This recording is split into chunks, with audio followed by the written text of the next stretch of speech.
one of our students, before the playground was made handicap accessible, he's in a wheelchair. He has muscular dystrophy, Duchenne's muscular dystrophy, which is quite quickly debilitating for him, and he one day was out playing per se on our not handicap accessible old playground, and used a little divot of mud puddle on the sidewalk as something to play with, and he was rolling his wheelchair through it, and just like I said, it was just a little divot of a little mud puddle saying, "I splash you, Deb.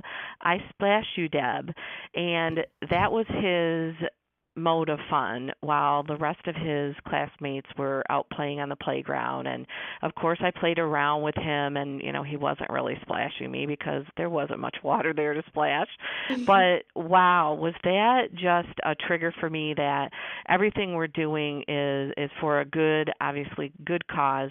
And then to see him the first day of school being able to, roll himself in his wheelchair up to a big structure on our playground, and off off that structure is what's called a rock and raft, and he could wheel himself onto that rock and raft, and people could push him back and forth, and he with his peers that were able-bodied and sitting on the rock and raft with him. It's just so touching, and people bringing me pictures and showing him being transferred from his wheelchair onto the zip track, and having that sensation of just flying through the air.